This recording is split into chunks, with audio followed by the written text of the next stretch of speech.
এরে কিয়ামত সবাই বলতেছি কিয়ামত সময় আছে, কাছে আইছে। আলেম ওলামাও কিয়ামত সম্পর্কে আলোচনা করে, সাধারণ জ্ঞানী গুণীরাও কিয়ামতের কথা বলে যে কিয়ামতের লক্ষণ, কিয়ামতের লক্ষণ। রাসূল বলে গেছে কিয়ামতের আগে 70টা আলামত হবে। এই 70টার ভিতরে অধিকাংশ আলামত হয়ে গেছে, বাকি আছে কয়েকটা। তার মধ্যে একটা হলো 3টা ভূমিকম্প। একটা ভূমিকম্প হবে পূর্বাঞ্চলে, একটা ভূমিকম্প হবে পশ্চিমাঞ্চলে, আর একটা ভূমিকম্প হবে মধ্যপ্রাচ্যে। এই 3টা ভূমিকম্প হবে। 2 নাম্বার মুসলমান গভীর মনোযোগ শুনে নেন। এই দুনিয়ার মধ্যে ঈসা আলাইহিস সালামের আগমন ঘটবে। 3 নাম্বার খানে দাজ্জালের আগমন ঘটবে। 4 নাম্বার ইয়াজিদ মাজুদের আগমন ঘটবে। মুসলমান শুনে নেন, পৃথিবীর মধ্যে এরপরে 5 নাম্বার ইমাম মেহেদী আলাইহিস সালাম আগমন করবে। এই রকম কয়েকটা বাদ রয়েছে মুসলমান শোনো। পৃথিবীর মধ্যে পাপের রাজ্য করার আগে ইমাম মেহেদী আলাইহিস সালামের আগমন ঘটবে গো। একটু জানিয়ে দিয়ে যায়, কিয়ামত সম্পর্কে যে আলোচনা শুরু হয়ে গেল, এখন আমাদের একটু জানার বিষয়। ইমাম মেহেদী আলাইহিস সালামের বাবার নাম থাকবে আব্দুল্লাহ, মার নাম থাকবে আমেনা, বংশ থাকবে মুসলমান গভীর মনোযোগ, গোত্র থাকবে বদুয়া গোত্র, বংশ থাকবে মা ফাতেমার বংশ। জোরে জোরে চিল্লায়া বলা যাবে না আল্লাহু আকবার। ইমাম মেহেদী আলাইহিস সালামের নাম থাকবে মুহাম্মদ। নাম কি? মুহাম্মদ। মক্কা থেকে মদিনার দিকে যখন রওনা হয়ে যাবে, মক্কা নগরে উনি আগমন করবে, মদিনার দিকে রওনা হয়ে যাবে। এত পরিমাণ পাপ চলবে, জিনা চলবে। আজকে বাংলার অলি গলিতে যে পাপ শুরু হয়ে গেছে, বড় কষ্ট হয়। সন্তান বাবার কাছে নিরাপত্তা নাই, মুসলমান বিটার বউ শ্বশুরের কাছে নিরাপত্তা নাই। আজকে দেখি পৃথিবীর মধ্যে বোন ভাইয়ের কাছে নিরাপত্তা নাই, ভাইয়ের সম্পদ নষ্ট, আমানত নষ্ট। আজকে 1 নম্বর কিয়ামতের ময়দানে প্রতিটা মানুষ ধরা পড়ে যাবে। আমানতের খেয়ানতদারী মহিলা, আমানতের খেয়ানতদারী পুরুষ কিয়ামত কিয়ামতের ময়দানে আল্লাহর আদালতে জবাব দিতে পারবে না। এই পাপাচার ভাইরা শুনে নেন। এ মুসলমান, রাসূল বলে গেছেন আমার দেশে এখন অনেক ভণ্ড ইমাম মেহেদী আগমন করেছে। রাসূল আগমন, ও মুসলমান, আমরা অনেকে শেষ নবী বলে দাবি করে ফেলেছি। 39 জন ভণ্ড নবীর আগমন ঘটেছে, 39 জন ইমাম মেহেদীর আগমন ঘটেছে। ইমাম মেহেদী বাংলাদেশে আইতো না। ইমাম মেহেদী কোনো বাংলাদেশে কোনো পীরের আওলাদের মধ্যে আসবে না, কোনো গোত্রের মধ্যে আসবে না। পৃথিবীর মধ্যে যদি বাংলাদেশের কোনো আলেম যদি বলে আমি ইমাম মেহেদী, তার জুতা পিটা করলে নেকি হবে। কারণ বাংলার জমিনে কোনো গোত্রের মধ্যে ইমাম মেহেদী আলাইহিস সালাম আইব না। জোরে জোরে চিল্লায়া বলা যাবে না মারহাবা। রাসূল বলছে ইমাম মেহেদীর পরিচয়। সাহাবী کرام বলে ইয়া রাসূলুল্লাহ, ইয়া হাবিবাল্লাহ, ইমাম মেহেদীকে চিনার উপায় আমাদের বলে দেন। নবীজি বললেন ইমাম মেহেদীর 1 নম্বর গঠন হবে, বাবার নাম, মার নাম, সব কিছু বললেন। নবীজি বললেন তার চেহারা হবে শ্যামলা বর্ণ, গঠনটা হবে মাঝারি, না লম্বা না খাটো, মাথার চুলগুলো হবে কুকরানো মুকরানো, এই বুরুটা থাকবে টানা বুরু, কানের ভিতরে থাকবে লম্বা লম্বা পশম, এই গর্দানটা হবে সিংহ পুরুষের মতো। রাসূল বলে গেছেন, সব বিবরণগুলো বলে গেছেন। রাসূল বলছে সে যখন থাকবে তুতলা, যখন কথা বলতে যাবে তখন এই পুরুতের মধ্যে জোরে জোরে থাবা মারবে। মুসলমান শুনে নেন গভীর মনোযোগ। ইমাম মেহেদী আলাইহিস সালাম, মুসলমান শুনে নাও, এত নমনীয়, এত বিনয়ী হবে, মাটির উপরে দিয়ে যখন চলাচলতি করবে মাটিতে আঘাত পাবে, মাটিতে ব্যথা পাবে। এই জন্য এত মোটা, এত মানুষটা যখন রাস্তা দিয়ে চলবে মাটিতে যেন টের পাবে না, এমন ভাবে চলাচলতিতে করবে। 40 বছরে যখন তার বয়স হবে তখন ইমাম মেহেদী আলাইহিস সালামের প্রকাশ পাবে। জোরে জোরে চিল্লায়া বলা যাবে না সুবহানাল্লাহ, আর একটু জোরে জোরে চিল্লায়া বলা যাবে না আল্লাহু আকবার। পাপ আজকে সারা বিশ্বে, সারা জমিনের মধ্যে ও বাজান বেবিচার, অন্যায়, জুলুম আর জুলুম, অন্যায় অপরাধ, সুদ আর ঘুষ এখন আমাদের নিত্যদিনের সঙ্গী হয়ে গেছে। আমরা আলেম বলে আলেম জালেম হয়ে গেছে। ও মুসলমান, শুনে নাও, শুনে নাও, সারা পৃথিবীর মানুষগুলো শিক্ষিত, মানুষগুলো শিক্ষিতদের সরানো শুরু করেছে। নারী জাতি পুরুষের উপরে তাকাব্বারি শুরু করেছে। তার প্রমাণ মক্কা মদিনায় বাংলাদেশ থেকে যত নারী শ্রমিক গেছে, মুসলমান ওদের হাতে নির্যাতিত হয়ে আমরা আমার দেশে ফিরে আসছে। মক্কা মদিনার বুকে, মক্কার জমিনে এত পরিমাণ পাপ চলবে গো। ইমাম মেহেদী আলাইহিস সালাম রাতের অন্ধকারে রওনা দিয়ে দিবে, মুসলমান পালাইবে ভয়, ঈমান নিয়ে চলে আসবে, ওলামা একরামের সামনে দেখা হয়ে যাবে। আলেম ওলামা এককানি হক্কানি আলেম ওলামা যারা থাকবে, একমাত্র হক্কানি আলেম ওলামার সামনে ধরা পড়ে যাবে ইমাম মেহেদী আলাইহিস সালাম। ইমাম মেহেদী আলাইহিস সালামকে দেখেই ওলামা একরাম সালাম দিবে, আসসালামু আলাইকুম ইমাম মেহেদী। এ ভাই ইমাম মেহেদী আলাইহিস সালাম। ইমাম মেহেদী বলবেন, না আমি ইমাম মেহেদী না, আমার নাম হলো মুহাম্মদ। ইমাম মেহেদী আলাইহিস সালাম তার পরিচয় লুকাইবে। এমন সময় আসমান থেকে একটা আওয়াজ আসবে, আওয়াজটা হলো হাজা খলিফাতুন ফিল আরদ। এই আওয়াজটা আসবে, সঙ্গে সঙ্গে ওলামা একরামের কানে লেগে যাবে। অথচ ইমানদারদের হারানোর জন্য আমার দেশে একটা বড় পোস্টার দেখা যায়, এ মুসলমান, অনেক আলেমের বাড়িতে আমি পোস্টার দেখেছিলাম মুসলমান, একটা লেডিস মার্কা ঘোড়া, এই ঘোড়ার মধ্যে দেখা যায় কয়েকটা চাবুক লাগানো, তীর লাগানো আছে, সুন্দর একটা লেডিস মার্কা ঘোড়া পাকনা আছে, লেখা আছে হাজা খলিফাতুন ফিল আরদ। এটা হলো সেই বুরাক, সেই বুরাক রাসূল পাক সাল্লাল্লাহু আলাইহি ওয়াসাল্লাম আরোহণ করেছিল। আর এমন একটা লেডিস মার্কা ঘোড়া দিয়া নবী আরোহণ করেছিল। আমার দেশের অনেক মানুষের ঈমান হরণ করার জন্য বিদেশিদের একটা চক্রান্ত চলতেছে, আর এই পোস্টার গুলো বাড়ি নিয়ে লাগায় রাখছে, বলে আরে সেই ঘোড়া হাজা, হে মুসলমান শুনে নাও, খলিফাতুল ফিল আরদ। আল্লাহ, এ মুসলমান গভীর মনোযোগ। উলামা ইকরাম যখন আসতে শুনতে বলে হাজা খলিফাতুন ফিল আরদ, বলবে ইমাম সাহেব গো, এবার কেমনে আপনি অস্বীকার করবেন আপনি ইমাম না? কেমনে আপনি অস্বীকার করবেন আপনি ইমাম মেহেদী না? ইমাম মেহেদী আলাইহিস সালাম বলে, হ্যাঁ আপনারা যেটা বলেছেন এটাই ঠিক, আমি হলাম এই যুগের ইমাম মেহেদী। জোরে জোরে চিল্লায়া বলা যাবে না মারহাবা, আর একটু জোরে জোরে চিল্লায়া বলা যাবে না আল্লাহু আকবার। ইমাম মেহেদী আলাইহিস সালাম আগমন করার পর, প্রকাশ পাওয়ার পর পৃথিবীর মধ্যে অনেক কিছু ঘটে যাবে। তার মধ্যে এক নাম্বার এরিত মজুতের ঘটনা মুসলমান প্রকাশ পাবে, যেটা বন্দি আছে রেখে দিছে তামা 10টা লোহা দিয়া বিশাল একটা প্রাচীর বানাইয়া, যার মধ্যে বন্দি রেখেছে তাদেরকে বাদশাহ জুলকারনাইন। ইনি রেখে দিছে, এই জুলকারনাইন কি রাখছে, ওনাদেরকে বন্দি করে রাখছে। এটা যখন ইমাম মেহেদী আসবে দুনিয়ার মধ্যে, জবান দিয়া বাইর হয়ে যাবে আলহামদুলিল্লাহ, সঙ্গে সঙ্গে দুনিয়ার আলো বাতাস দেখবে, আর সঙ্গে সঙ্গে দুনিয়ার মুসলমান প্রাচীরটাই ধাক্কা মারবে, প্রাচীর ভেঙে যাবে। এই দুনিয়ার মধ্যে তারা আগমন করবে, মানুষকে ধরে ধরে মেরে ফেলবে, মানুষকে পৃথিবীর যত পানি আছে সমস্ত পানিগুলো তারা খেয়ে ফেলবে। এই দুনিয়ার মধ্যে মুসলমান শোনো, এত মানুষের লাশ পড়ে থাকবে, মানুষগুলো কাফন দাফন করার মানুষ পাওয়া যাবে না, দুর্গন্ধ ছড়ায়া যাবে, দৌড়ায়া যাবে মানুষ ইমাম মেহেদী আলাইহিস সালামের কাছে, আপনি একটু দোয়া করেন। সঙ্গে সঙ্গে ইমাম মেহেদী আলাইহিস সালাম দোয়া করবে। দোয়া করার সঙ্গে সঙ্গে মুসলমান শুনে নাও, এই বিছা জাতীয় একটা প্রাণী আসবে। এই বিছা জাতীয় প্রাণী যখন মানুষের গায়ে লাগবে, কোনো পশুর গায়ে লাগবে, ক্যান্সার রোগ ধারণ হবে, এই দুনিয়ার মধ্যে মারা যাবে। এত পরিমাণ মানুষ মারা যাবে, গন্ধ দুর্গন্ধ, পশু পাখি মারা যাবে, দুর্গন্ধ ছড়ায়া যাবে। আবার ইমাম মেহেদী আলাইহিস সালামের কাছে দৌড়া যাবে।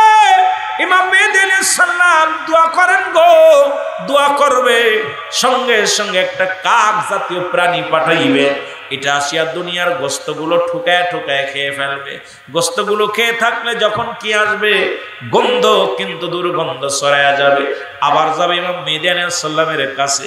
ইমাম মেহেদী আলাইহিস সালাম দোয়া করে, বিশাল একটা বর্ষা হবে, বিশাল আকাশ থেকে পানি নামবে, 24 ঘন্টা অঝার জোরে বৃষ্টি হবে, পদ্মা, মেঘনা, যমুনা, সুরমা, পৃথিবীর বড় বড় নদীগুলো ভরে যাবে।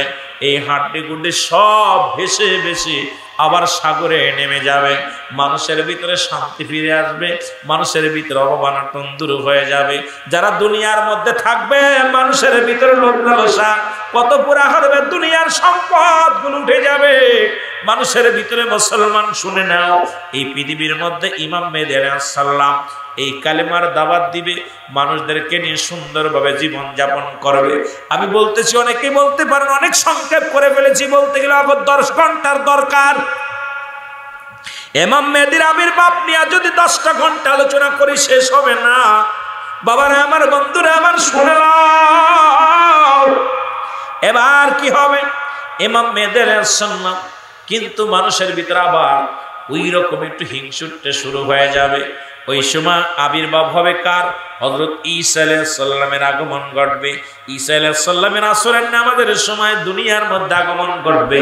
আসরের নামাজের ইমামতি করবে হযরত ইমাম মেহেদী আলাইহিস সালাম, আর মুসল্লি হবে হযরত ঈসা আলাইহিস সালাম। ঈসা নবী নামাজ আদায় করবে হযরত মুহাম্মদ সাল্লাল্লাহু আলাইহি ওয়াসাল্লাম ইমাম মেহেদী আলাইহিস সালামের পিছে। ইমাম মেহেদী আলাইহিস সালামের হাতে হাত রেখে বায়াত গ্রহণ করে, বায়াতের রাসূল, হে মুসলমান, সঙ্গে সঙ্গে বায়াত গ্রহণ করবে। ইমাম মেহেদী আলাইহিস সালামের হাতে বায়াত গ্রহণ করবেন হযরত ঈসা আলাইহিস সালাম। তখন দুজন মিলে ইসলামের দাওয়াত দিবে। কাশ্মীর মুসলমানদের দখলে আসবে। আজকে আফগানে মানুষ মরে যায়, ওখানে মারা যায়, ফিলিস্তিনে মারা যায়, এত দোয়া করি কাজ হয় না। রাসূল বলছে 1 সময় আসবে মুসলমানদের দখলে, কাশ্মীর দখলে চলে আসবে, মুসলমান রাজত্ব করবে, সে সময় আর দূরে নয়।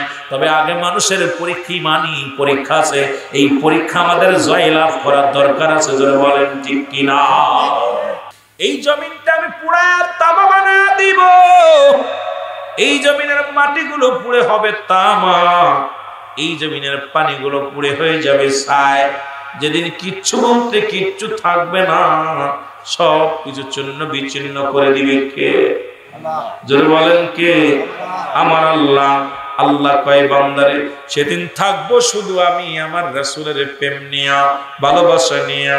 সুতরাং সেদিন সব কিছু শেষ হয়ে যাবে, মানুষগুলো শুধু দৌড়াইবে, মানুষগুলো দৌড়াইবে।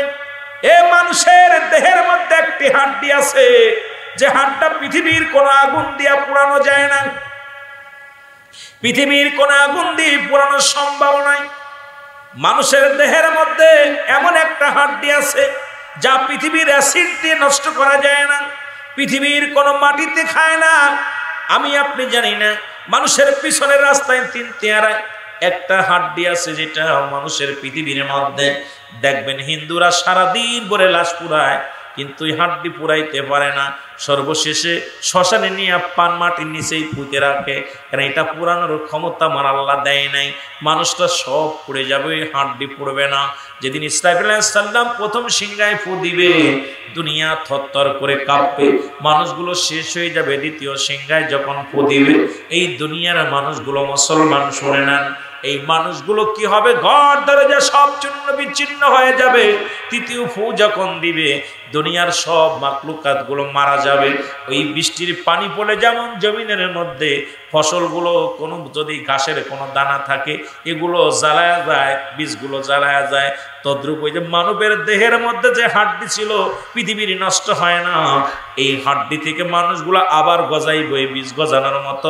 যেখানে থাকবে সেখান থেকে উঠে দৌড় শুরু করবে, সবাই দৌড়াইবে। কোন দিকে দৌড়াইবে? আমার আর আল্লাহর মালিক, আমার আল্লাহ তাআলার দরবারে দৌড়াইবে। বান্দা শুধু দৌড়াইবে, ইয়া সালিম, ইয়া সালিম, আওয়াজ থাকবে, ইয়া সালিম, ইয়া সালিম, আমাকে নিরাপত্তা দাও, শান্তি দাও, আমাকে শান্তি দাও, শান্তি দাও। মানুষগুলো শান্তির জন্য জবানে থাকবে, ইয়া সালিম, ইয়া সালিম, ইয়া সালিম, আমাকে নিরাপত্তা দাও, আমাকে শান্তি দাও, শান্তি। মুসলমান শুনে নাও, ওদিন হাসরের ময়দান শুরু হয়ে যাবে। ও মুসলমান, तमाम পৃথিবীর মানুষগুলো, तमाम পৃথিবীর মাখলুকাত গুলো যেদিন উঠে যাবে গো, রহমতের নবী যিনি কুল কায়নাতের নবী, রহমতের পেয়ালা, আল্লাহ যাকে বলে মা আরসালনাকা ইল্লা রাহমাতাল লিল আলামিন। জোরে জোরে চিল্লা বলা যাবে না মারহাবা। এ দুনিয়ার মুসলমান,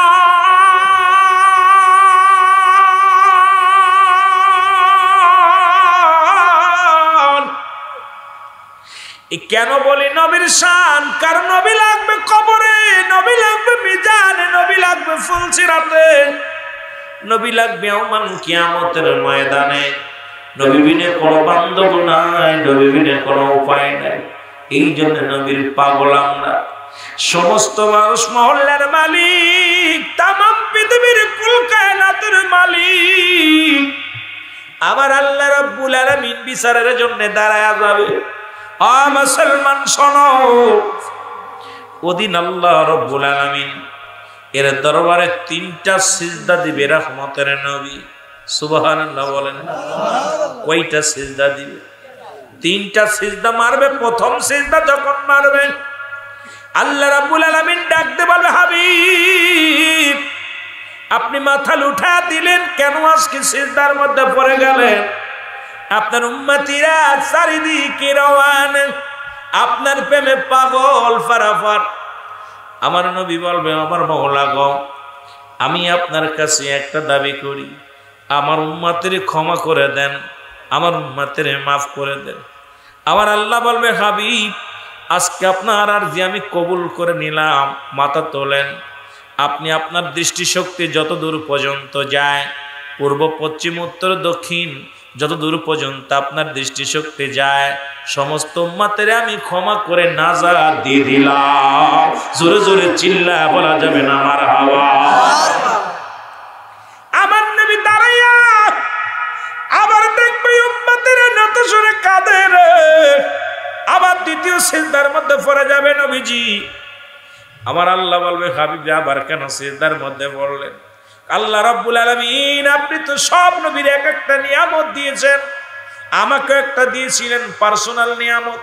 যেদিন আমি গিয়েছিলাম কোথায়, মিরাজের রজনীতে আপনার সঙ্গে দেখা করার জন্য, সেদিন আমাকে প্রস্তাব দিয়েছিলেন, ইয়া রাসূলুল্লাহ, ইয়া হাবিবাল্লাহ, আপনি আমাকে প্রস্তাব দিয়েছিলেন আমার মাওলা যে বন্ধু আপনার জন্য আমি পার্সোনাল কিছু নিয়ামত রাখছি, আপনি চান। সেদিন আমি বলেছিলাম, আমি যখন চাইব তখন আপনার থেকে চেয়ে নিব। আমি তখন তো চাই নাই। আমি দ্বিতীয় সিজদা আছি, আমার উম্মতের ক্ষমা করা লাগবে। আমার মাওলা সেদিন বলবে, যাও। ওই একই নিয়ম, নবীজি সিজদা থেকে মাথা তুলবে, আবার পূর্ব পশ্চিম উত্তর দক্ষিণ এরকম তাকাবে। আবার উম্মতিরা জাহান্নাম থেকে বাঁচাইয়া আমার নবী জান্নাতে দেয়া দিবে। আবার একই নিয়ম যখন করে দিবে, বাকি থাকবে কিছু, গোটা মুষ্টি থাকবে। আমার আল্লাহ রাব্বুল আলামিনের দরবারে ডাক দিয়ে বলবেন, ইয়া রাব্বুল আলামিন, এদেরকে আপনি ক্ষমা করে দেন। আমার আল্লাহ বলবেন, না না, এই সমস্ত নাফরমানীরা আপনার অনুগত্য ছিল না, আমার অনুগত্য ছিল না, এদেরকে জাহান্নামে দিতে হবে। জাহান্নাম বানাইছি আমি এদেরকে পুরানোর জন্য, জ্বালানোর জন্য। জাহান্নাম প্রস্তুতি আছে এই সমস্ত নাফরমানীদের জন্য, জাহান্নামীদের জন্য। জাহান্নাম অপেক্ষা আছে। ইয়া রাসূলুল্লাহ, ইয়া হাবিবাল্লাহ, আপনি আমার কাছে আর দাবি করবেন না। আপনি আমার প্রিয় হাবিব, আপনি আমার দোস্ত, আপনাকে আমি রাসূলুল্লাহ বানাইলাম। পৃথিবীর মধ্যে আপনাকে আমি হাবিবুল্লাহ বানাইলাম। পৃথিবীর কোন নবীর আমি হাবিবুল্লাহ বলি নাই, আপনাকে আমি হাবিবুল্লাহ বানাইলাম। আপনি আমার প্রিয় বন্ধু, দোস্ত বানাইলাম। আপনি আর দাবি করবেন না। অবশিষ্টগুলো জাহান্নামের খড়ি হয়ে যাবে। মুসলমান শুনে নেন, সেই নবীর প্রেমের মালা আমাদের গলায় পরার দরকার। সেই নবীর প্রেমের মালা যদি গলায় না থাকে, দুনিয়া থেকেও বেইজ্জতি, পরপারেও বেইজ্জতি। কালেমা পড়লাম, লা ইলাহা, নাই কোনো ইলাহ ইল্লাল্লাহু, এক আল্লাহ ছাড়া মুহাম্মাদুর রাসূলুল্লাহ সাল্লাল্লাহু আলাইহি ওয়াসাল্লাম আল্লাহ পাকের প্রেরিত রাসূল বা বান্দা হলো রাহমাতাল লিল আলামিন। এটা শুধু বললাম মুখে, অন্তরে আমরা কাজে এখন দেখাইতে পারি না। শুধু মুসলমান মুসলমান বলে দাবি করে মুসলমান। আল্লাহর দরবারে কি জবাব দিব? আল্লাহর দরবারে জবাব দিতে পারবো না। আল্লাহ আমাদেরকে কিয়ামতের ময়দানে আমাদেরকে রক্ষা করুক আমার আল্লাহ। আমাদের গুনাহ মাফ করে দাও, আমাদেরকে মাসুমের মাসুম বানায় দাও। জোরে জোরে চিল্লা বলা যাবে না আমিন। আমার নবী কান্দেন, নবী ডাকতে বলে সাহাবীরা রে, আমি এমন একটা আমল তোমাদের শেখায় দেব গো, তোমরা কেউ কি কবুল হজের সব পাইতে চাও? কি হজের? জোরে বলেন কি হজের? কবুল হজের সব পাইতে চাও? সাহাবীরা ইয়া হাবিবাল্লাহ কে বা না চায়? নবী বললেন তোমাদের বাড়িতে যাদের মা আছে, বাবা আছে, সুবহানাল্লাহ, এক ওয়াজ খাইয়ে ফেলছি, এখন ওদিক কেউ তাড়াতাড়ি দূর হইতে হবে। তোমাদের পিতা মাতা যাদের জিন্দা আছে, খালি বাড়িতে সালাম দিবা, আসসালামু আলাইকুম মা, আসসালামু আলাইকুম বাবা, সঙ্গে সঙ্গে তোমার কবুল হজের সব তোমার আমলনামায় লেখা হয়ে যাবে। আবার এই ওয়াজ শুনে বাড়িতে নেশাব পরিমাণ মালের মালিক হওয়ার পর হজে না যে ঘুমায় থাকবেন, বলো রুহুল আমিন সাহেব তো কইছে আব্বারে সালাম দিলে হজের সব পাওয়া যাবে, বাবারে সালাম দিলে, মারে সালাম দিলেন নেকি পাওয়া যাবেন। এই বলে আবার বাড়ি থেকেন না। যাদের নেশাব পরিমাণ মালের মালিক, যিনি হজের হজ যাদের উপর ওয়াজিব হয়ে গেছে, অবশ্যই হজ না করে যদি মারা যান আল্লাহর আদালতে ধরা পড়ে যেতে হবে। জোরে জোরে চিল্লায় বলেন ঠিক কিনা? আদম নবী থেকে শুরু করে আখিরি নবী রাহমাতুল লিল আলামিন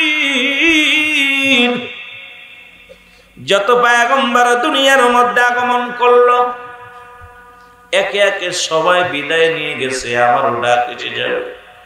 কত রাজা, কত বাদশা, ফিরআউন, নমরুদ, কারণ যারা পৃথিবীর মধ্যে খোদাই দাবি করলো তারা আজকে দুনিয়ার মধ্যে নাই। পৃথিবীর 4 জন প্রতাপশালী বাদশা ছিল, যাদের আল্লাহ পৃথিবীর বড় রাজত্বই দান করেছিল গো আমার ভাই। 10 বছর চেয়ারম্যান এইরকম সেইরা এইরকম পার তাদের ছিল না। এই পৃথিবীর পৃথিবীর খলিফা তাদের বানায় দিয়েছিল। শুধু বাংলাদেশের নয়, আমেরিকার নয়, লন্ডনের নয়, জাপানের নয়, গোটা বিশ্বের মধ্যে, গোটা কুল কায়নাতের মধ্যে এত বড় রাজত্ব আল্লাহ তাদের দান করেছিল। মুসলমানদের মধ্যে 2 জন, একজনের নাম হলো বাদশা মুসলমান সুলাইমান। আল্লাহ তাকে বিশাল বড় বাদশাহী দান করেছিল। আল্লাহ তারে মুজিজার একটা কুরসি দান করেছিল এবং আল্লাহ তাকে একটা আংটিও দান করেছিল। পৃথিবীর মধ্যে একটা আংটি দান করেছিল বিশাল। এত বড় মুজিজার মুসলমান শুই না লও। এই পৃথিবীর মধ্যে যখন তিনি ঘোরাফেরা করতেন, রাজত্বই দেখাশোনা করতেন, এই পৃথিবীর মধ্যে তার কোনো হাল লাগতো না, পেট্রোল লাগতো না, ডিজেল লাগতো না, কোনো ড্রাইভার লাগতো না, শুধু হুকুম দিত যা, সঙ্গে সঙ্গে সিয়ারখানা রওনা হয়ে যেত। আর একজন মুসলমান, তিনি মুসলমানদের মধ্যে 2 জনকে আল্লাহ বাদশাহী দান করেছিল। আর একজনের নাম হলো বাদশা মুসলমান, শুনে নেন, জুলকারনাইন। এই পৃথিবীর মধ্যে অত বড় লম্বা মানুষটা ছিল, লম্বা ছিল 48 হাত লম্বা। পৃথিবীর মধ্যে 1600 বছর হায়াত আল্লাহ তারে দান করেছিল। আমি আপনি হায়াত পাই 40 বছর, 50 বছর, 80 বছর, 100 বছর পাইয়া এত জমিদারি, এত অহংকার। কিন্তু বাদশা জুলকারনাইন কামার আল্লাহ পৃথিবীর মধ্যে 1600 বছর হায়াত আল্লাহ তারে দান করেছিল। আল্লাহ তাকে একটা মুজিজার ঘোড়া দান করেছিল, যে ঘোড়াটা একটা কদম পা ফেললে 12,000 মাইল অতিক্রম করত। যারা মক্কা মদিনায় গেছেন, রাসূলুল্লাহর রওজা জিয়ারত করতে গেছেন, মক্কা থেকে মুসলমান শুনে নেন, ওই মদিনা থেকে উত্তরের দিকে একটা মহকামা, এই মহকামাটা আলেকজান্দ্রিয়া স্মৃতিসর বলা হয়। এই শহরের মধ্যে বাদশা জুলকারনাইনকে শুয়ায় রাখা হয়েছে। ও মুসলমান শুনে নেন, ওনার একটা সাইনবোর্ডের মধ্যে লেখা আছে আমার হায়াত সীমিত। আমি আগে যদি জানতাম আমার হায়াত সীমিত, জীবনেও দুনিয়ার প্রেমে পড়তাম না, এত বড় রাজত্বের চিন্তা করতাম না, সব ছেড়ে দিয়ে আমি আল্লাহর নামে পাগল হয়ে যেতাম। মাত্র 1600 বছর হায়াত নিয়ে এ দুনিয়ার মধ্যে এত আমল করিয়াও তার তৃপ্তি মেটে নাই। আমি আপনি হায়াত 40 বছর 50 বছর যদি হয়ে মেম্বার চিন্তা করি চেয়ারম্যান হলে ভালো হতো, চেয়ারম্যান হইলে মনে করি মুসলমান শুনে নেন এমপি হইলে ভালো হতো, এমপি হইলে মনে করে মন্ত্রী হইলে ভালো হতো, মন্ত্রী হইলে মনে করে প্রধানমন্ত্রী হইলে ভালো হতো, প্রধানমন্ত্রী হইলে মনে করে আজীবন না মরলে ভালো হতো। এই 40 বছরের জিন্দেগির মধ্যে কত অন্যায় করি, মরণের চিন্তা করি না। এই বাদশা মুসলমান শুধু তাই নয়, এবং মুসলমানদের মধ্যে দুজন, কাফেরদের মধ্যে দুজন, এই দুজনের একজনের নাম ছিল মুসলমান শুনে নেন, একজনের নাম ছিল নমরুদ বাদশা, আর একজনের নাম ছিল বুখতানসর। এই পৃথিবীর মধ্যে আল্লাহ 4 জনকে প্রতাপশালী বাদশা বানাইয়া এই দুনিয়ার মধ্যে দিয়ে দিলেন। আমার মাবুদ বললেন, দুনিয়ার মানুষ শোনো, আমি যে তোমাদের দুনিয়ার মধ্যে পাঠাইলাম ইবাদত বন্দেগী করার জন্য, আমার গোলামি করার জন্য, দেখি কে মানে কে মানে না। দেখা যায় রাজত্ব পাইয়া ওই ফিরআউন নমরুদের মতো তারা খোদাই দাবি করেছিল। আজকে এত আল্লাহ পাক আপনাকে আমাকে এত কিছু দেওয়ার পরও নাফরমানি বন্ধ হয় না, অন্যায় বন্ধ হয় না। আল্লাহ আমাদের গুনাহ মাফ করে দেন, জীবনের জিন্দেগির গুনাহগুলো সব মাফ করে দেন। জোরে জোরে চিল্লায়া বলেন আমিন।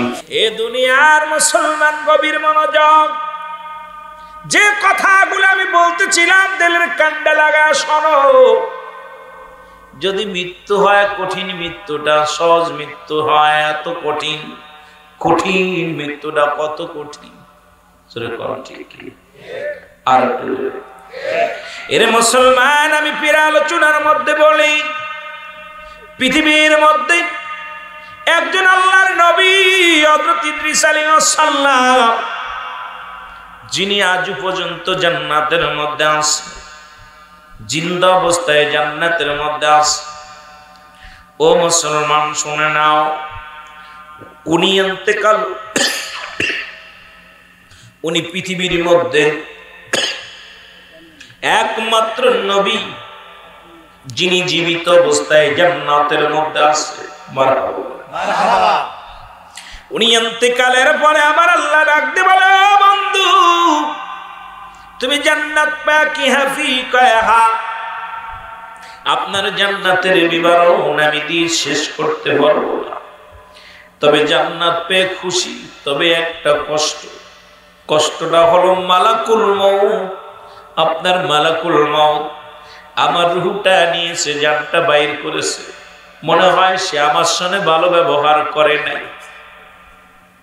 আমার আল্লাহ কয়, আজরাইল তাড়াতাড়ি যা, জানে আয়। আজরাইল সামনে হাজির, ডাকতে কহে, নবী ইদ্রিস আলাইহিস সালাম আমাকে তলব করেছেন, আমি আপনার সামনে হাজির। আজরাইল রে, আমার মৃত্যুটা কেমনে হয়েছে একটু জানতে চাই, তুমি আমার রূহটা কেমনে বাইর করেছো একটু বলো। বলো, হুজুর পৃথিবীর মধ্যে আমি সবার রূহটা বাইর করার জন্য জমিনের মধ্যে আসি না, একমাত্র ইমানদারের রূহটা বাইর করার জন্য জমিনের মধ্যে আসি। আসমানে থাকে আমার মাথা, জমিনে থাকে আমার পা। আমি এত বড় দানব, পৃথিবীর সমস্ত পানি যদি আমার মাথায় ঢেলে দেওয়া হয়, একটু পানি জমিনের মধ্যে গড়ায়া পড়বে না। আল্লাহর নবী ডাক দিয়ে বলে, আজরাইল আমি জানতে চাই আমার মৃত্যুটা কেমনে হয়েছিল বলো। বলে, হুজুর আপনার রূহটা বাইর করেছি মায়ের বুকে দুধ খাইতে খাইতে সন্তান যেমন ঘুমায়া যায়, তদ্রূপ আপনার রূহটা বাইর করা হয়েছে। ইদ্রিস আলাইহিস সালাম ডাক দিয়ে বলে, আজরাইল এই মৃত্যু যদি হয় এত কঠিন রে, আমার গায়ের যন্ত্রণা যায় নাই, আমার দেহের যন্ত্রণা যায় না, আমার মন বলে আমার গায়ের চামড়াগুলো তুমি টানতে খুলে দিছো, আমার গায়ের মধ্যে বিষাক্ত কোন জিনিস লাগায় দিছো, এত কঠিন মৃত্যু আমার হয়েছে। কয় না, শুধু আপনার মাথার উপরে হাত রেখেছিলাম, আপনাকে কোনো কষ্ট দিইনি। এ মুসলমান, তাহলে বোঝা যায় এই মৃত্যুর পেয়ালা পান কর্তব্যের মধ্যে কোনো সন্দেহ নাই। পালানোর কোনো জায়গা নাই, পালানোর কোনো রাস্তা নাই, পালানোর কোনো ব্যবস্থা নাই। এই মৃত্যুটা হলো মানুষের 1 নম্বর বিপদ। 2 নম্বর বিপদ হলো দুনিয়ার মধ্যে মুসলমান কবর। এই কবরটা হলো 2 নম্বর বিপদ। আমরা কবর বলতে বোঝাই মানুষের আশেপাশে, বাড়ির আশেপাশে 3.5 হাত গর্ত। ও মুসলমান, কবর বলতে বোঝায় মানুষের মৃত্যুর পর থেকে শুরু করে কিয়ামত পর্যন্ত জিন্দেগি কাকে বলা হয় কবরের জগৎ। কারণ যে মানুষটা মারা গেল, পানিতে পুড়ে মারা গেল, তার কবর কোথায়?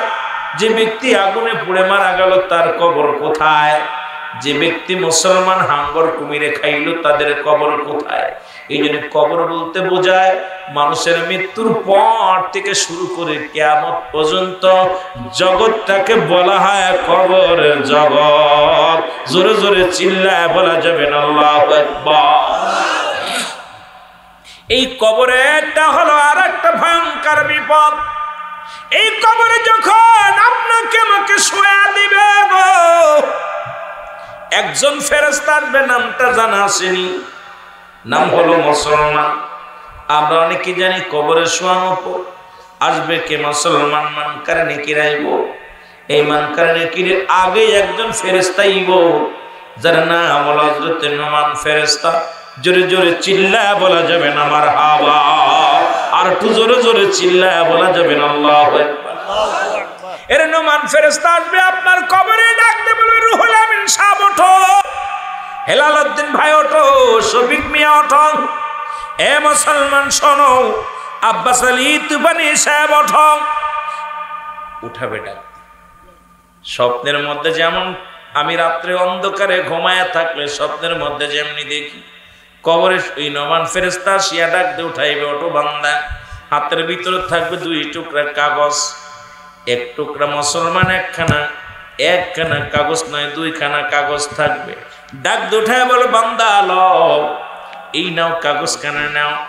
কাগজ লয়া দেখবে 40 বছর 80 বছরের জিন্দেগি, কত তো নামাজ পড়েছেন, কত জায়গা মানুষকে ভালো পথে আহ্বান করেছেন, কতবার কোরআন শরীফ পড়েছেন, কতবার মা বাবার জন্য মহব্বতে চোখের পানি ফেলছেন, কতবার ইসলামের জন্য কেঁদেছেন, কতবার ভালো কর্ম করেছেন। বান্দা হাতের ভিতর পাইয়া বড় আনন্দিত হয়ে যাবে।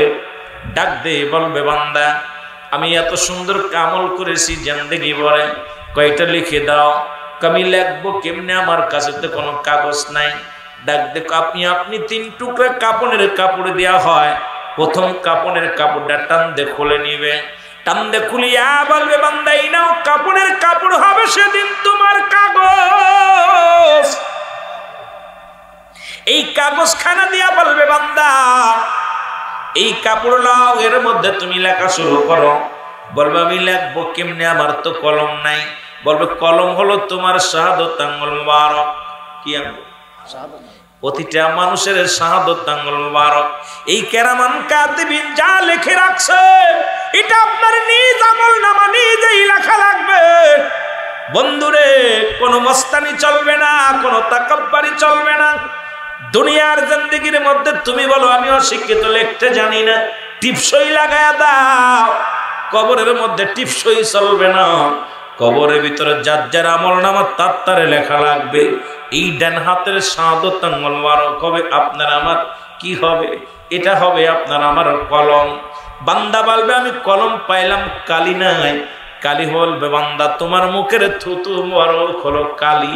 জোরে জোরে চিল্লা বলা যাবে না সুবহানাল্লাহ। মুখটা পবিত্র রাখা লাগবে। এই মুখ দিয়া বিড়ি খাওয়া যাবে না, এই মুখ দিয়ে গাদাই টান দেওয়া যাবে না, এই মুখ দিয়ে কাউকে গালি দেওয়া যাবে না, এই মুখ দিয়ে কারো গীবাত করো না, এই মুখ দিয়ে কাউকে কষ্ট দিও না, এই মুখ দিয়ে তুমি হারাম জিনিস ভক্ষণ করো না। এই মুখের থুতু মুবারক হবে কালি। কালি যদি নষ্ট হয়ে যায় কলম দিয়ে আছর লেখা সম্ভব নয়। এই জন্য কালিটা পবিত্র রাখার দরকার আছে কি না? আর একটু জোরে জোরে চিল্লায় বলেন আছে কি না? কলম পাইলা, কালিও পাইলা, বান্দা লেখো, লেখা শুরু হয়ে যাবে। সেকেন্ডের মধ্যে কম্পিউটারের মধ্যে লেখা শেষ। পত্রটা হাত থেকে কেড়ে নেবে, আর একখানা কাগজ হাতের মধ্যে ধরাইয়া দিবে, ডাক দিয়ে বলবেন, এই শফিকুল ইসলাম, শফি মিয়া লেখো। খাতাটা হাতের মধ্যে কলম করছেন কানা পাইয়া দর দর করে চোখের পানি ছেড়ে দিবে। কোথায় আমি অন্যায় করেছিলাম, পরের জমির ফসল নষ্ট করেছিলাম, অন্যের মেয়ের পাশ পাশ ঘুরেছিলাম, কার বউয়ের পাশ পাশ ঘুরেছিলাম, কোন রূপসী মহিলার পাশ পাশ ঘুরেছিলাম, কত উক্ত নামাজ কাজা দিয়েছিলাম, কোথায় গানের প্যান্ডেলে বসেছিলাম, কোথায় মদের প্যান্ডেলে বসেছিলাম। দুনিয়ার জিন্দেগিতে যত অন্যায় গুলো করেছো বান্দা, সব সামনে হাজির করে দিবে রে বান্দা, লেখো। বান্দা চিৎকার মেরে ডাকতে বলবে, আমি ও ফেরেশতা, আমি লিখতে জানি না, আমার দিয়ে তুমি লেখাও না।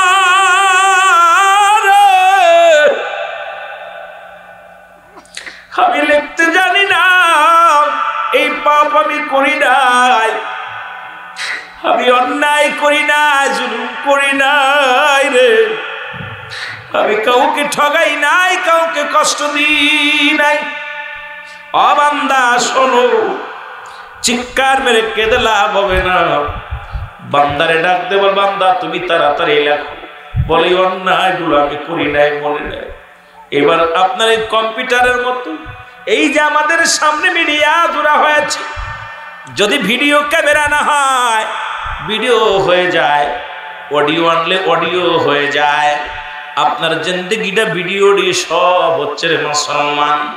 এবার ডাকতে বলবে, দেখো কত টাইমে, কত বয়সে, কোন টাইমে, কত তারিখে, কোন মাসে, কোন সময়, রাত্রে না দিনে, কত সেকেন্ড সময় তুমি কোন অন্যায় করেছিলে বান্দা। সঙ্গে সঙ্গে আয়নার মতো পরিষ্কার হয়ে যাবে। সঙ্গে সঙ্গে বান্দা চিৎকার মেরে কাঁদবে। ফেরেশতা মুসলমান নমান ফেরেশতা একটা গর্জন মারবে, এক গর্জনে মাটির নিচে মানুষ নেমে যাবে। ওই কবরবাসীর চিৎকার দুনিয়ার মানুষ শুনতো, এই দুনিয়া কাঁপতে কাঁপতে তত্তর করিয়া দুনিয়া শেষ হয়ে যেত। এত জোরে চিৎকার মারবে রে, এই পৃথিবীর মধ্যে একমাত্র মানুষ এবং দানব বুঝতে পারে না। ওই কবরবাসীর কান্না, কবরবাসীর হাজারি, কবরবাসীর মুসলমান কাকুতি মিনতি পৃথিবীর কোন মানুষ শুনতে পায় না। আপনাকে দিয়ে আঘাত করবে, ডান দিকের মাটিগুলো বাম দিকে টানবার ডাকি করবে, ধাক্কা মারবে। ডান দিকের মাটিগুলো বাম দিকে চাপ দিবে, উপরের মাটিগুলো নিচের দিকে চাপ দিবে, নিচের মাটিগুলো উপরের দিকে চাপ দিবে। বান্দা ডান পাশের হাড্ডিগুলো বাম পাশে চলে যাবে, বাম পাশের হাড্ডিগুলো ডান দিকে চলে যাবে। এত কষ্ট, এক একটা আমল, এক একটা বদ আমল আপনার আমার লেখাবে। লেখা যখন শেষ হয়ে যাবে আফসোস করে বলবে, বান্দারে আমি গুড বাই, বিদায় নিলাম, একটু পরে তোর কবরে আসবে মান করে নেগি। হ্যাঁ মৌলানা সাহেব, মুফতি সাহেব, কারি সাহেব, আমি বিদায়। বড় দুঃখ, 50 বছর 60 বছরের জিন্দগি পাইয়া, 80 বছরের জিন্দগি পাইয়া গুনাহ মাফ করাইতে পারো নাই, পাপের রাজ্য নিয়ে কবরে আইছো। জাহান্নাম ছাড়া কোনো গতি নাই রে মুসলমান। শুনে নাও, শুনে নাও, গুড বাই, বিদায়। নমান ফেরেশতা বিদায়ের পরে আসবে মান কারণে কি আয়া দেখবে আপনার আমলনামা লটকানো থাকবে আপনার গায়ের মধ্যে। এইবার আসিয়া মুসলমান অনেকে কয় 3টা প্রশ্ন করবে কবরে, কি বলে একটা প্রশ্ন করবে, আপনার কাগজ নামা পাওয়ার ডাকতে বলে, বান্দা তুই পাপিষ্ঠ রে বান্দা, তোর জন্য জাহান্নামের দরজাগুলো খোলা, একটা নাই দুটি না। আল্লাহ বলে দাতানিল কাফিরিন, ওই কাফের বেঈমান মুনাফিকদের জন্য আমার আল্লাহ প্রস্তুতি করে রাখছে 7টা জাহান্নাম। কে কে যাবেন একটু হাত দুখানা দেখা। নবীজি যায় দেখে সাহাবীদের চোখে পানি। নবী বলে, সাহাবীরা রে তোমরা কেন কান্দো? বলে, হুজুর আজ থেকে 5 দিন আগে আমার মা বিদায় হয়ে গেছে, 10 দিন আগে বাবা বিদায় হয়ে গেছে, গতকাল সকালে মারে বিদায় করে দিছি, গত সপ্তাহে আব্বারে বিদায় করে দিছি, কদিন আগে আপনজন চলে গেছে। যদি শুনতে পারতাম সাহাবীরা আমল নিয়ে কত বাড়াবাড়ি করত। তারা ইবাদতে বিশ্বাস ছিল, আমল নিয়ে বিশ্বাস ছিল। তেরেমের বাহাদুরি করতো না। তারা কোনভাবে কোনটা করলে আমল বেশি হবে, কোনটা করলে নাজাত পাওয়া যাবে, কোন কাজটা করলে নবী খুশি হবে, কোন কাজটা করলে আল্লাহ খুশি হবে, এটাই তাদের ছিল চিন্তা, এটাই ছিল তাদের ধারণা, এটাই ছিল তাদের মনের আশা। আমার নবী কয়, সাহাবীরা রে তোরা কেন কান্দিস? বলে, নবী গো এত বড় নিয়ামত থেকে বঞ্চিত হইলাম, যদি 2টা দিন আগে জানতে পারতাম এত বড় নিয়ামত হারাইতে পারতাম না। কত বড় নিয়ামত হারায় ফেলছে। আমার নবী কয়, সাহাবীরা রে আমার মতো তোরা কি এতিম? আমি নবীর মা নাই, আমি নবীর বাবা নাই। আমি নবী যখন মাত্র 6 মাস আমি মায়ের কোলে, মায়ের গর্ভে আব্বাকে হারাইলাম। যখন আমি 6 বছর বয়স মাকে হারাইলাম। 6 বছর 6 মাস যখন বয়স দাদা আব্দুল মুত্তালিব রে হারাইলাম। আমার মতো এমন এতিম তো তোরা না, আমার মতো এমন এতিম তোরা না। আমার আল্লাহ ডাকতে বলে, হাবিব রে যাদের মা নাই, যাদের বাবা নাই, তাদের জন্য আমি নবীজি, নবী আমি তাদের জন্য একটা ব্যবসা শিখাইয়া দিলাম। আপনি ওদেরকে বলে দেন তারা যেন মা বাবার জন্য এই দোয়া করে। এই জন্য ইন্তেকালের পরে প্রতিটা পিতা মাতার হক হলো 7। আপনার জন্য 7টা হক রেখে গেছে। নাম্বার 1 হলো তাদের জন্য মুসলমান মাগফিরাত কামনা করা। 2 নাম্বার তাদের জন্য সব পৌঁছানো। 1 নাম্বারই তাদের জন্য মাগফিরাত কামনা করা, 2 নাম্বারে তাদের জন্য সব পৌঁছানো। 3 মুসলমান শুনে নাও, 7 নম্বরে হলো পিতামাতার কবরটা সময় করে জিয়ারত করা।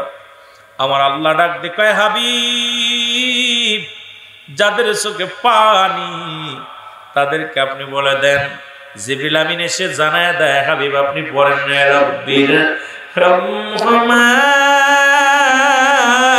কামা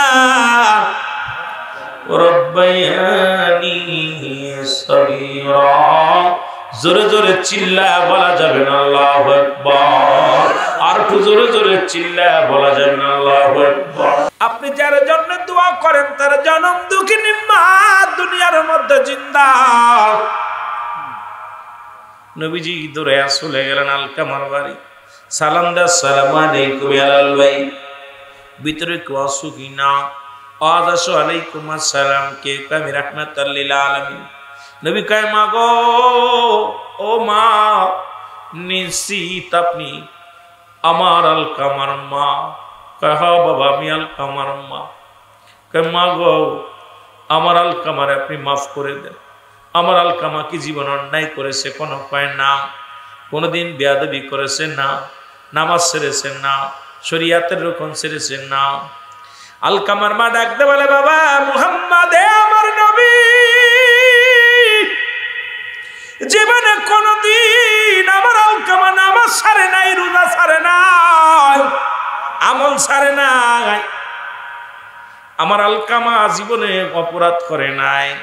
তাহলে আলকামার কেন মৃত্যু যন্ত্রণা? আলকামার কেন কালেমা বাইর হয় না জবান দিয়ে?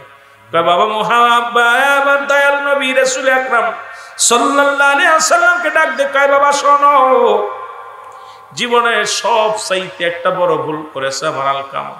আমি দুঃখিনী মা, আমি মায়ের কথাকে কোনো মূল্যায়ন করে নাই, আমার মায়ের কথা প্রাধান্য দেয় নাই, বিবির পরামর্শ বেশি শুনতো, বিবির কথা মতো চলতো। আমি আপনাদেরকে বলবো না আপনি বিবির কথা শুনবেন না তাই বলে নয়। এর মা বাবা মুসলমান বিবির কথা শুই না, মা বাবাকে পর করে দিও না। পৃথিবীর মধ্যে এমন মা, এমন দরদি বাবা, একবার যারা হারায় ফেলবে জীবন ভরে আর পাবি না। জীবনে এত বড় নিয়ামত আর মেলবে না। আলকামার মা কয়, বাবা আমি কথা বললে আমার কথাকে মূল্যায়ন বেশি করতো না, বিবির কথা মূল্যায়ন করতো। মনের ভিতরে কষ্টটা আমার আছে। আমার নবী কয়, মা গো মাফ করে দাও। কয়, না মাফ করতে পারবো না। আমার নবী কয়, ও আমার সাহাবীরা রে, আমার আলকামা যদি অবস্থায় মারা যায় জাহান্নামী হয়ে যাবে। কারণ দুঃখী মায়ের মনে কষ্ট, জাহান্নামী হয়ে যাবে। নিয়ে আগুন নিয়ে আয়, আগুন না বলো, খড়িয়া না বলো, আলকামারে আগুনের সীতা বানাও, খড়ির সীতা বানাও, বানায় আগুনের মধ্যে পুড়াইয়া শিরবস্ত্র করে দাও। আলকামাকে পুরানোর জন্য খড়ি জ্বালানো হলো। আলকামার দেহখানা রাসূলুল্লাহ বললেন, ধরে নিয়ে আসো, ধরে নিয়ে আগুনের মধ্যে ছুঁড়ে মারো। ইন্তেকালের পরেই তো জাহান্নামে ছুঁড়ে মারবে। ওর মা যেহেতু সন্তুষ্ট নয়, জাহান্নামে পুরাইয়া দাও। ঘরের ভিতর থেকে আলকামার মা দেখে কলিজার টুকরা সন্তানকে নিয়ে আগুনের দিকে যায়। মা একটা চিৎকার মেরে বলে, দয়াল নবী গো, মায়ার নবী গো, আমি দুঃখিনী মা বেঁচে থাকতে কলিজার টুকরা সন্তানের আগুনে পুরাইবে, আমি মা জীবনে মানতে পারবো না, জীবনে সইতে পারবো না। আমি আমার জীবনের যত দুঃখ ভুলে গেলাম, আমি আমার কলিজার টুকরা সন্তানের মাফ করে দিলাম। জোরে জোরে চিল্লা বলা যাবে না আল্লাহু আকবার। সঙ্গে সঙ্গে আলকামার জবান দিয়ে কালেমা বাইর হয়ে গেল, লা ইলাহা ইল্লাল্লাহু মুহাম্মাদুর রাসূলুল্লাহ সাল্লাল্লাহু আলাইহি ওয়াসাল্লাম। শুধু মা মাফ করার, বাবা মাফ করে দিছি, কইতে দেরি, কালেমা পড়তে দেরি নাই। এই জন্য আব্বা মা, আমি আপনাদেরকে অনুরোধ করি, বাবা মার সঙ্গে নাফরমানি করে। বাবা মা যদি নামাজ দাঁড়াই গেছেন, একমাত্র ফরজ ব্যতীত নামাজে দাঁড়াইছেন, রুহুল আমিন কয়ে ডাক দিছে, দ্বিতীয় ডাক দেওয়ার সুযোগ দিয়েন না, দৌড়ায় যান মায়ের কাছে। নামাজের কথা, এই নামাজ নফল, সুন্নাত, ওয়াজিব এগুলো পড়তেছেন, ছেড়ে দেন, নামাজ পরে পড়েন। আগে মা ডাক দিছে, দৌড়ায় মায়ের ডাকে সারা দেন। সুবহানাল্লাহ। ফরজ ব্যতীত আমার বাবারা, মা বাবার দিকে কোনো সন্তান যদি চোখ আংড়া করে তাকায়, ইয়াউমাল কিয়ামতের ময়দানে আল্লাহ তাআলা আগুনের সারাশি দিয়ে নিজ হাতে একদম আগুনের সারাশি দিয়ে তুলে নিবে। কথা বুঝেন? কারণ বান্দারে অনেক শখ করে বানাইছে আল্লাহ। আসমান বানাইছে কুনার ফায়াকুন বইলা, জমিন বানাইছে কুনার ফায়াকুন বইলা, ফেরেশতা বানাইছে কুনার ফায়াকুন বইলা, জিন জাতি বানাইছে কুন বলে ফায়াকুন বইলা। এই দুনিয়াতে যত যা কিছু বানাইলো আল্লাহ, সবকিছু হুকুম দিছে আর হয়ে গেছে। মানব জাতিকে আল্লাহ তার কুদরতি হাত দিয়ে বানাইছে। সুবহানাল্লাহ। অনেক শখ করে, অনেক মহব্বত করে, অনেক মায়া করে বানাইছে। সুতরাং সেই বান্দা যখন নাফরমানি করে, আল্লাহ বড় কষ্ট পায়, আল্লাহ বড় কষ্ট পায়। জাহান্নাম বানাইছে, জান্নাত বানাইছে, ভয় দেখাইছে বান্দা, এটা জাহান্নাম, এটা জান্নাত, আশা দিছে আমরা সবাই যেন ভালো কর্ম করতে পারি। আল্লাহ যেন আমাদের সবাই কবুল করে, সকল বলুন আমিন। পিতামাতার নাফরমানি সন্তান 5 শ্রেণী মানুষের দোয়া আল্লাহ কবুল করে না। কিতাবে আছে 3 শ্রেণী, আবার কোন কিতাবে আছে 5 শ্রেণী। এই 5 শ্রেণী মানুষের হজ, যাকাত, কুরবানি, নামাজ, রোজা কোনো কিছুই কবুল হয় না। নাম্বার 1 হিংসুটে ব্যক্তি। নাম্বার 1 জোরে বলেন, এক নাম্বার, আরো জোরে মুখস্থ করেন আজকের ওয়াজ। কয় কি নাম্বার? যার মনের ভিতরে হিংসা আছে, হিংসা, রেওয়া, অহংকার, হিংসা, এই হিংসা যার মধ্যে থাকবে আল্লাহ তার কোনো দোয়া কবুল হবে না। নাম্বার 2 আল্লাহর সঙ্গে আপনার শিরিককারী, আল্লাহর সঙ্গে, জোরে বলেন, আল্লাহর সঙ্গে শিরিককারী, শিরিক করলো, শিরিকি গুনাহ আল্লাহ মাফ করে না। নাম্বার 3 পিতামাতার নাফরমানি সন্তান। নাম্বার 3 পিতামাতার, কথা বলেন না কেন? আরে মসজিদের ইমাম হন আর বড় কুতুব হন না কেন, পিতামাতার নাফরমানি সন্তানের দুয়াই কবুল হবে না। আল্লাহু আকবার বলেন না। নাম্বার 4 এতিমের মাল ভক্ষণকারী। নাম্বার 4 এতিমের মাল ভক্ষণকারী। নাম্বার 5 বলতেছে আপনার বিনা কারণে গিবাত। এই যে আমাদের মধ্যে গিবাত করা আবার জায়েজ আছে, হালাতটা জানাতে হবে, জানতে হবে যারা প্রধানমন্ত্রীর বিরুদ্ধে যদি আমি গিবাত না সরাসরি করতে যান কাল্লা কেটে ফেলবে। কথা বোঝেন নাই? কথা বলছেন? আজকেরটা কোন বিরুদ্ধে যে আপনি চেয়ারম্যানের সাথে চেয়ারম্যানের বিরুদ্ধে যদি আমাদের সঙ্গে সরাসরি বলেন, চেয়ারম্যান কিন্তু আপনার কালকে একটা দিব, ওই মানুষ সামনে দিব একটা চর, রাগ করে না, যেহেতু ভালো মানুষ, তবে বসে রয়েছে ছাতক পাখির আয়া দেয় বয়ে রয়েছে, কথার কথা বলতেছি। এখন আপনি চেয়ারম্যানের সামনে বলতে গোপনে গোপনে বলতে, ভাই চেয়ারম্যানটা আসলে ভালো লোকটা ভালো না, যদি এই কথা তার সামনে বলেন তো আপনার কিন্তু পিটাইবে, কিন্তু বুঝাইতে পারেন চেয়ারম্যান সাহেব, সে যে চেয়ারম্যান ঠিক আছে ভাইজান, এই কাজটা আমি যেহেতু সামনে পেয়েছি বলবেন, কিন্তু পরনিন্দা করা যাবে না। পরনিন্দা করলে লাভ কার জানেন? পরনিন্দা করলে লাভ কার? যার করবেন, যার করবেন পরনিন্দা করবেন তার লাভ, আপনার লস, আপনার লস। বলেন ইমাম সাহেব খুব খারাপ, বেয়াদব, বদমাইশ, আপনার আমল নামা থেকে আমলগুলো কেটে কেটে ওনার আমল নামায় চলে যাবে। আপনি যদি প্রশংসা এই জন্য গোপনে করবেন, প্রশংসা গোপনে করবেন, কি সামনে করবেন গিবাত, সামনে যা বলবেন প্রশংসা সামনে। কোন আমরা সামনে গেলে আরে রুহুল আমিন ভাই আপনার তো খুব পাগল, খুব ভক্ত, বাইরে গেলে বদমাইশ বক্তা। ঠিক কিনা? ঠিক কিনা? আল্লাহ আমাদের বুঝার তৌফিক দান করুক, সকলে বলুন আমিন। আল্লাহ সবাই এই হায়াতের মধ্যে বরকত দান করুক। সবাই একটু নবীজিকে সালাম জানায়, নবী সালাম।